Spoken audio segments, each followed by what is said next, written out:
उसकी कोट क्या होती है, निरूपण क्या होता है, उसके प्रकार क्या होते हैं, ये सब हमने आपको कल बताया था। तो प्रकार में हमने आपको लगभग 3 से 4 टाइप बताए थे, क्षैतिज, ऊर्ध्वाधर, उसके बाद वर्गाव्यूह था, पंक्तियाव्यूह थी, और उसके आगे जो बचते हैं आज उसको हम आपको बताते हैं। जैसे अब आता है आपका शून्याव्यूह। क्या आता है, शून्य अव्यूह। इसको कहते हैं null matrix.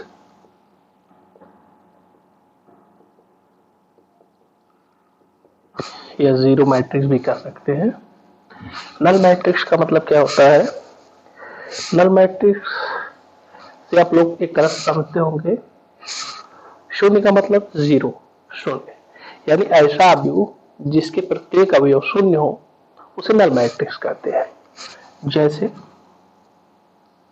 0 0 0 0 0 0 is equal to, ये है 2 क्रॉस 3, इसमें 2 पंक्तियां हैं, 3 स्तंभ है, इसे क्या कहेंगे, नल मैट्रिक्स। इसके क्रम कुछ भी हो सकते हैं, कोई दिक्कत नहीं है, इसी को आप शून्य अवयव कहेंगे। इसमें कोई भी अवयव नहीं होगा, जो संख्या में हो सभी शून्य होंगे। नेक्स्ट, इकाई या तत्समक अवयव। इकाई या तत्समक अवयव, इसको इंग्लिश में कहते हैं यूनिट वेक्टर, यूनिट मैट्रिक्स।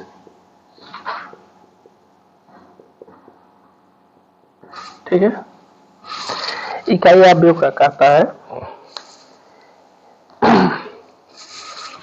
इकाई अवयव सबसे पहले तो एक वर्गावयव होता है, अर्थात उसमें पंक्ति और स्तंभों की संख्या समान होती है। दूसरी बात यह है कि इकाई अवयव में मुख्य विकर्ण का जो अवयव होता है, जिसे आप लोगों को हमने मुख्य विकर्ण बताया था, A11, A22, A33, मुख्य विकर्ण के अवयव एक होते हैं, शेष अवयव हमारे जो होते हैं वो होते हैं शून्य। जैसे इज इक्वल टू लिख सकते हैं 1 0 0 1, या ये 2 क्रॉस 2 का है, 3 क्रॉस 3 भी अगर लिखना चाहें तो 1 0 0 0 1 0 0 0 1, ये हमारा हो गया 3 क्रॉस 3 का। तो हमें क्या पता चला इससे, इसमें आई बराबर जे होता है। तो इकाई अवयव का मतलब क्या होता है, इकाई अवयव का मतलब होता है कि ऐसे अवयव जिसके मुख्य विकर्ण के सभी अवयव एक होते हैं, शेष अवयव शून्य होते हैं, वो क्या होता है, इकाई अवयव होता है। ये याद रखने की बात है कि इकाई अवयव हमेशा एक वर्गावयव होगा। ठीक, नेक्स्ट में चलिए आप, विकर्ण अवयव। क्या, विकर्ण अवयव,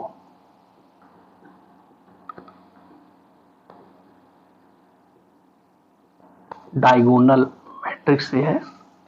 इसमें क्या होता है, मुख्य विकर्ण के अवयव को छोड़ करके शेष अवयव शून्य होते हैं। इकाई में क्या था, सब मुख्य विकर्ण के अवयव एक एक होते थे, लेकिन इसमें ऐसी बाध्यता नहीं है कि उसके अवयव सभी एक एक हो, कोई भी संख्या हो सकती है, लेकिन उसके अलावा शेष अवयव क्या होंगे, शून्य होंगे। जैसे 2 0 0 0 5 1 0 0 0 2। ठीक है, ये हमारा क्या हो गया, 3 क्रॉस 3, इसको क्या कहेंगे, विकर्ण अवयव। ठीक है, अब विकर्ण हमारा हो गया। विकर्ण में आप लोगों को क्या समझ में आया, विकर्ण अवयव का मतलब यही होता है कि ऐसा अवयव जिसके मुख्य विकर्ण के सभी अवयव कोई एक संख्या हो, लेकिन शेष अवयव शून्य हो, क्या कहलाएंगे, विकर्ण अवयव।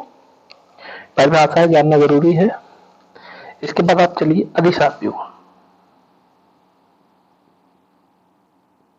अदिश अवयव, ठीक है, अदिश अवयव में क्या आता है, ऐसा अवयव जिसके मुख्य विकर्ण के अवयव समान होते हैं, जिसके मुख्य विकर्ण के सभी अवयव क्या होते हैं, समान होते हैं, अभी अवयव कहलाता है। जैसे आप एग्जांपल ले सकते हैं, for example a is equal to, तो आपको याद क्या रखना है, आई बराबर जे होगा। क्या होगा? आई बराबर जे होगा। तो यहाँ पे क्या हो जाएगा, इसको मान लो हम के मान लेते हैं, यहाँ भी के मान लेते हैं, यहाँ भी के मान लेते हैं, और बाकी शेष अवयव हम क्या करते हैं, लिख देते हैं। लिख सकते हो 2 3 1 0 6 2, यानी हमारा लक्ष्य क्या है कि मेन डायगोनल जो है ए समान अवयव होंगे। ठीक है, अब इसमें कुछ भी हो कोई दिक्कत नहीं है, कोई संख्या हो सकती है। यहाँ पर आई जे का मान अपने आप रखेंगे, इसमें लिख सकते हैं, जैसे यहाँ पर होता है A I J is equal to 0, कब ऐसा होगा, if I not equal to J, और के कब होगा, if I is equal to J. अब इसका मतलब क्या हुआ, यहाँ पर ए आई जे का मान 0 होगा कब, यदि आई और जे का मान इक्वल या समान नहीं होगा, और उसका मान के होगा कब होगा, जब आई और जे के मान इक्वल होंगे, यानी A11 A22 A23 A33 A44, मतलब जितने क्रम का बन सके। इसका क्रम 3x3 है, कोई प्रॉब्लम नहीं है आपको। अब बनता है आपका, अब इसके बाद हो गया ऊपर त्रिभुजीय अवयव। क्या होता है, ऊपर त्रिभुजीय अवयव।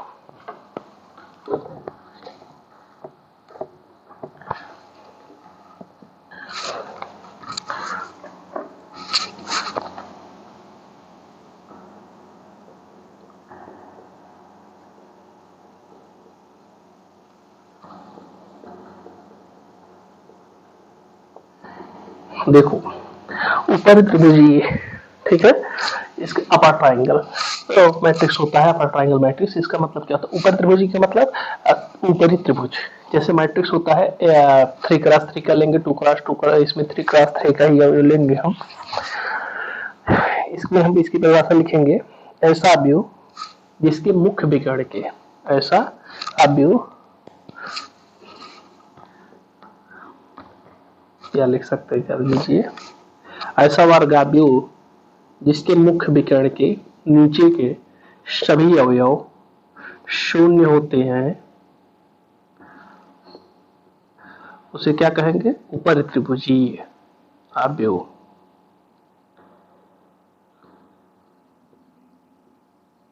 ये देखिए, ये 3 एंगल आपके त्रिभुज फाउंड करते हैं, ठीक है, ए भी एक त्रिभुज के रूप में होते हैं।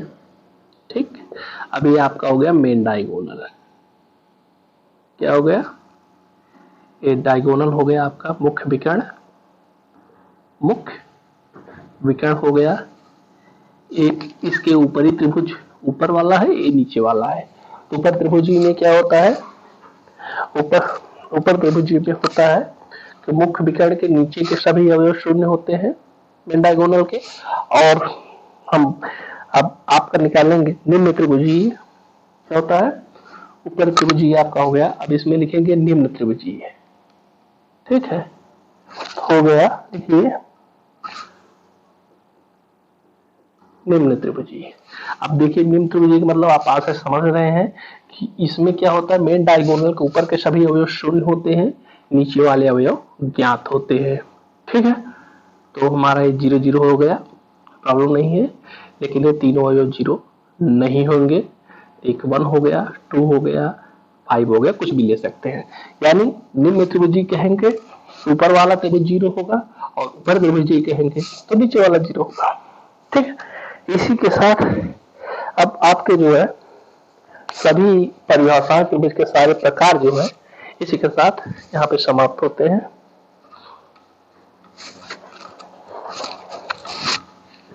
आइए अब हम आपको कुछ और पढ़ाते हैं, अवयवों की समानता। अवयवों की समानता, इक्वलिटी ऑफ मैट्रिक्स। ठीक है, क्या पढ़ाएंगे? अवयवों की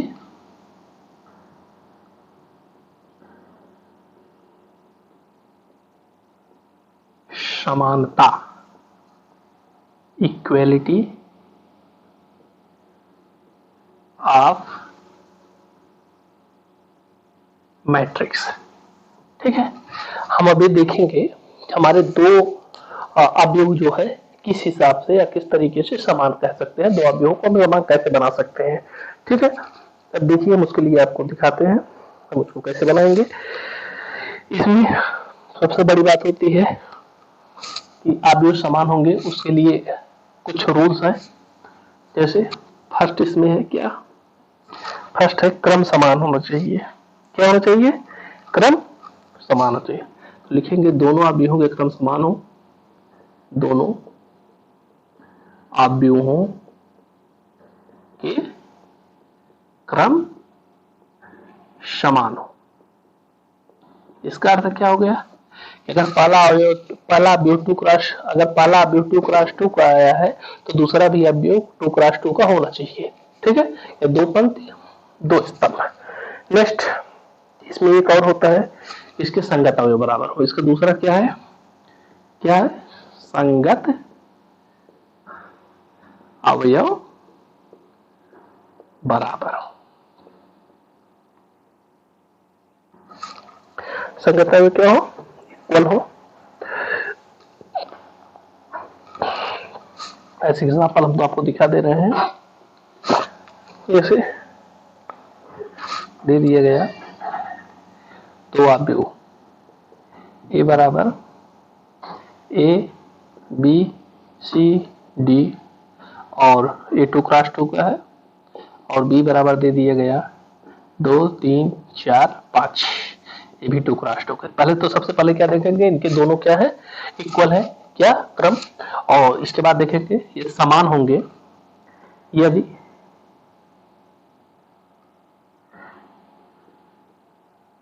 समान होंगे यदि ए बराबर 2, बी बराबर 3, सी बराबर 4, डी बराबर 5। इसका मतलब ए बराबर इसके होना चाहिए, ए बराबर इसके होना चाहिए, ए बराबर इसके होना चाहिए, ए बराबर इसके होना चाहिए, तभी ये क्या कहलाएंगे? समान समुच्चय कहलाएंगे।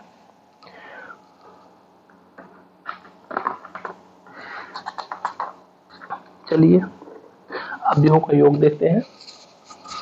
क्या देखेंगे? अवयवों का योग।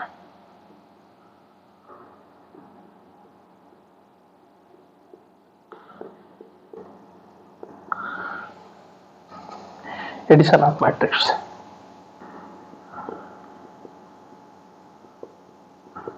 Addition of matrix.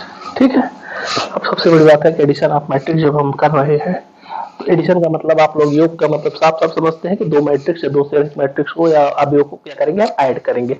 ऐड करेंगे तो जो मैट्रिक्स ऐड होते हैं तो उनके नंबर्स क्या होते हैं, उनके संगत अवयव क्या होते हैं? जुड़ते हैं। लेकिन उसकी शर्तें क्या होती हैं? शर्तें होती हैं उनके जो है क्रम समान होने चाहिए, पहली शर्तें हैं, तब उनके संगत अवयव जुड़ सकते हैं। ठीक है, तो चलो देखते हैं।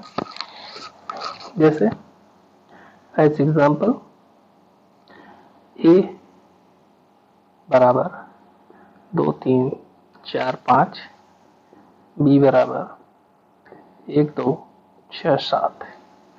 तो ए प्लस बी, सब पहले देख लो, इसका 2 क्रॉस 2 है, इसका भी 2 क्रॉस 2 है, तो ए प्लस बी दोनों जुड़ जाएंगे। 2 3 4 5, बीच में धन का चिन्ह लगाएंगे, 1 2 6 7।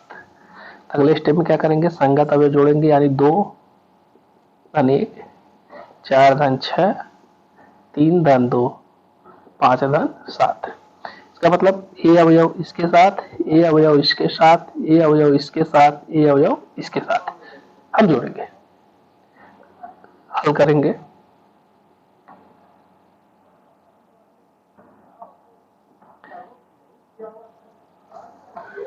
ठीक है, ये हमारा हो गया अंतर और योग। अब हम चलेंगे अवयवों का अंतर। क्या करेंगे? अवयवों का अंतर। यहां पे आपका क्या आ गया? सब्सट्रैक्शन। क्या आएगा? सब्सट्रैक्शन। तो यहां पर हम ये माइनस भी कर देंगे, शर्तें वही हैं, क्रम समान होने चाहिए, बस चिन्हों का अंतर हो जाएगा और ये वाला चेंज हो जाएगा। 2 में से गए 1, 4 में से 6 गए 1.5, 3 में से 2 गए 1 और 5 में से 7 गए 1.5। ये आपका आ गया सब्सट्रैक्शन। ठीक है, अब एडिशन हो गया, सब्सट्रैक्शन हो गया। ठीक है,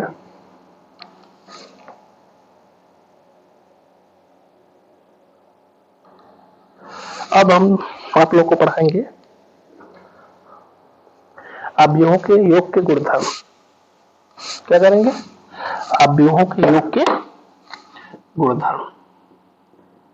अवयवों के योग के गुणधर्म यानी प्रॉपर्टी है एडिशन की, मैट्रिक्स एडिशन की प्रॉपर्टी हम बताएंगे। पहला, क्रम विनिमय। क्रम विनिमय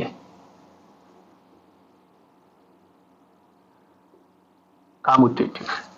ठीक है, अब इसमें क्या हो जाएगा? इसका नियम क्या होता है? यदि ए बराबर, यदि ए प्लस बी बराबर बी प्लस ए, जहां A is equal to A I J M cross N and B is equal to B I J M cross N, यानी दोनों का योग पहले अवयव में अगर उसको जोड़ेंगे दूसरे को और दूसरे में पहले को, दोनों के मान क्या आने चाहिए? इक्वल आने चाहिए। ठीक है, नेक्स्ट में इसमें हम चलते हैं साचर नियम। दूसरा साचर्य,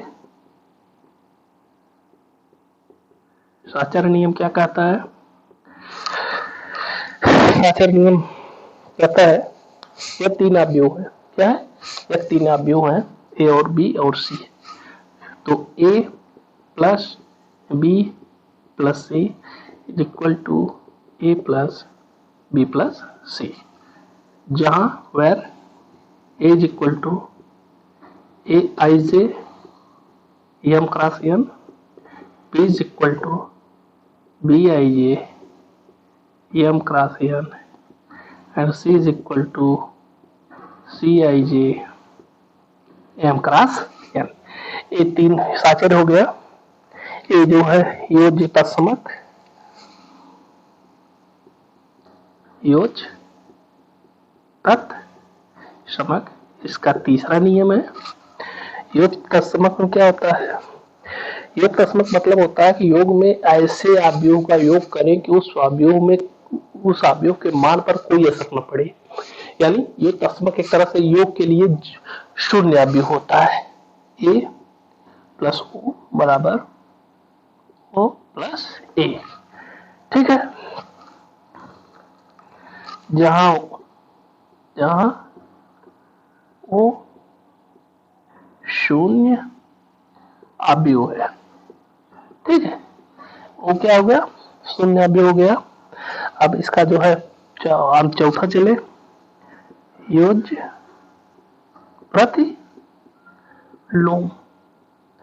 योज प्रतिलोम में क्या हो जाएगा? ऐसा अवयव जिसको किसी अवयव में जोड़ने पर उस अवयव का मान शून्य हो जाए उसे योज प्रतिलोम कहते हैं। क्या कहते हैं? योज प्रतिलोम कहते हैं। जैसे A plus minus A is equal to O is equal to minus A plus A. अब इसका लास्ट निरसन नियम, निरसन लास्ट है। ये दो होते हैं। यदि ए प्लस बी बराबर ए प्लस सी, तब क्या हो जाएगा, बी बराबर सी। और एक चीज, इसे बाय निरसन कहते हैं, और इसमें दूसरा क्या कहता है, यदि बी प्लस ए बराबर सी प्लस ए, तो क्या हो जाएगा, बी बराबर सी, से बाय निरसन कहते हैं। इतना आप लोग तैयार करेंगे। कल हम आप लोगों के लिए जो है सब्सट्रैक्शन, अवयवों का गुणनफल, ये दो चीजें लेके आएंगे। धन्यवाद।